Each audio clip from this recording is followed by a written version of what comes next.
복된 날입니다. 주님의 은혜가 가득하시기를 축복합니다. 출애굽기 35장을 봉독해 드립니다. 모세가 이스라엘 자손의 온 회중을 모으고 그들에게 이르되 여호와께서 너희에게 명령하사 행하게 하신 말씀이 이러하니라. 엿새 동안은 일하고 일곱째 날은 너희를 위한 거룩한 날이니 여호와께 엄숙한 안식일이라. 누구든지 이날에 일하는 자는 죽일지니 안식일에는 너희의 모든 처소에서 불도 피우지 말지니라. 모세가 이스라엘 자손의 온 회중에게 말하여 이르되 여호와께서 명령하신 일이 이러하니라. 이러시기를 너희의 소유 중에서 너희는 여호와께 드릴 것을 택하되 마음에 원하는 자는 누구든지 그것을 가져다가 여호와께 드릴지니 곧 금과 은과 놋과 청색 자색 홍색 실과 가는 배실과 염소털과 붉은 물들인 순양의 가죽과 해달의 가죽과 조각목과 등유와 및 관유에 드는 향품과 분향할 향을 만드는 향품과 호마노며 에봇과 흉패에 물릴 보석이니라. 무릇 너희 중 마음이 지혜로운 자는 와서 여호와께서 명령하신 것을 다 만들지니 곧 성막과 천막과 그 덮개와 그 갈고리와 그 널판과 그 띠와 그 기둥과 그 받침과 증거궤와 그 채와 속죄소와 그 가리는 휘장과 상과 그 채와 그 모든 기구와 진설병과 불 켜는 등잔대와 그 기구와 그 등잔과 등유와 분향단과 그 채와 관유와 분향할 향품과 성막문의 휘장과 번제단과 그 놋 그물과 그 채와 그 모든 기구와 물두멍과 그 받침과 뜰의 포장과 그 기둥과 그 받침과 뜰문의 휘장과 장막 말뚝과 뜰의 말뚝과 그 줄과 성소에서 섬기기 위하여 정교하게 만든 옷 곧 제사 직분을 행할 때에 입는 제사장 아론의 거룩한 옷과 그의 아들들의 옷이니라. 이스라엘 자손의 온 회중이 모세 앞에서 물러갔더니 마음이 감동된 모든 자와 자원하는 모든 자가 와서 회막을 짓기 위하여 그 속에서 쓸 모든 것을 위하여 거룩한 옷을 위하여 예물을 가져다가 여호와께 드렸으니 곧 마음에 원하는 남녀가 와서 팔찌와 귀걸이와 가락지와 목걸이와 여러 가지 금품을 가져다가 사람마다 여호와께 금 예물을 드렸으며 무릇 청색 자색 홍색 실과 가는 배실과 염소털과 붉은 물들인 순양의 가죽과 해달의 가죽이 있는 자도 가져왔으며 은과 놋으로 예물을 삼는 모든 자가 가져다가 여호와께 드렸으며 섬기는 일에 소용되는 조각목이 있는 모든 자는 가져왔으며 마음이 슬기로운 모든 여인은 손수 실을 빼고 그 뺀 청색 자색 홍색 실과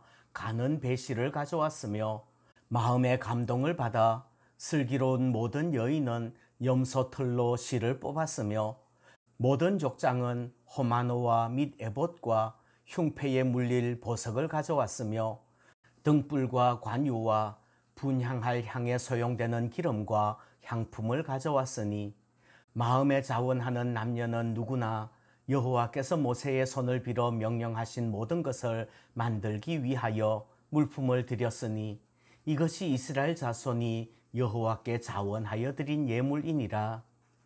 모세가 이스라엘 자손에게 이르되 볼지어다 여호와께서 유다 지파 훌의 손자요 우리의 아들인 브살레를 지명하여 부르시고 하나님의 영을 그에게 충만하게 하여 지혜와 총명과 지식으로 여러 가지 일을 하게 하시되 금과 은과 놋으로 제작하는 기술을 고안하게 하시며 보석을 깎아 물리며 나무를 새기는 여러 가지 정교한 일을 하게 하셨고 또 그와 단 지파 아히사막의 아들 오홀리압을 감동시키사 가르치게 하시며 지혜로운 마음을 그들에게 충만하게 하사 여러 가지 일을 하게 하시되 조각하는 일과 세공하는 일과 청색 자색 홍색 실과 가는 배실로 수 놓는 일과 짜는 일과 그 외에 여러 가지 일을 하게 하시고 정교한 일을 고안하게 하셨느니라.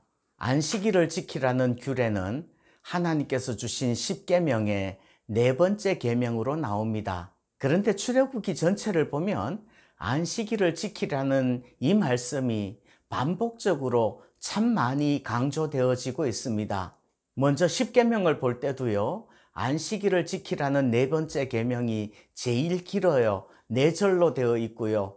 두 번째 계명 우상을 만들지 말라는 계명은 세 절이지요. 또 십계명을 주시기 전부터 안식일에 대한 강조는 있었어요. 출애굽기 16장에 보면 하나님께서 만나를 주시는 이야기가 나오는데 엿새 동안은 매일 만나를 아침마다 거두지만 일곱째 날은 안식일이에요. 그래서 안식일에는 만나가 내리지 않습니다. 그러므로 일곱째 날 안식일을 위해서 여섯째 날에 이틀치를 거두는 거지요. 그리고 일곱째 날 안식일에는 만나를 거두러 처소에서 나오면 안 되는 거예요. 그리고 출애굽기 31장에서 다시 한번 안식일에 대해서 강조를 합니다. 출애굽기 31장 12절부터 17절의 긴 내용으로 안식일을 지키고 안식일에 일하지 말라고 명령합니다. 왜냐하면 안식일을 지키는 것이 하나님과 이스라엘 백성 사이에 영원한 표징이 되기 때문에 그렇습니다. 그리고 여호와 하나님께서 엿새 동안 천지를 창조하시고 일곱째 날에 쉬셨기 때문에 하나님의 백성들도 안식일을 지켜야 하는 겁니다. 오늘 출애굽기 35장에서 또 한 번 안식일을 강조합니다. 심지어 안식일에는 처소에 불도 피우지 말라고 합니다. 먹을 것까지도 그 전날에 미리 준비해 두라는 것이지요. 안식일을 지킨다는 것은 단지 휴식과 재충전의 문제만은 아니에요. 안식일을 지킨다는 것은 워라밸의 문제가 아니라는 말이에요. 오히려 안식일을 지킨다는 것은 계명이며 의무입니다. 안식일을 지키지 않으면서 쉬지 않고 일하는 자는 죽이라고까지 말씀하시는 겁니다. 안식일을 지킴으로써 하나님을 잊어버리지 않고 스스로 하나님의 백성됨을 확인할 수 있는 거라는 말이지요. 신약시대에는 예수 그리스도께서 부활하신 안식 후 첫날, 즉 주일을 지킵니다. 그러므로 주일은 주님을 기억하고 주님의 십자가와 그 부활을 잊어버리지 말고 우리가 십자가의 보혈로 언약의 백성 되었음을 묵상하는 그런 날입니다. 주일을 소홀히 여기면 안 됩니다. 주일에 주님을 잊어버리고 하나님을 잊어버리면 안 된다는 말입니다. 교회에 나왔다고 주일 다 지킨 것도 아니지요. 중심을 보시는 하나님 앞에서 우리의 온 마음으로 주님을 묵상할 수 있기를 소원합니다.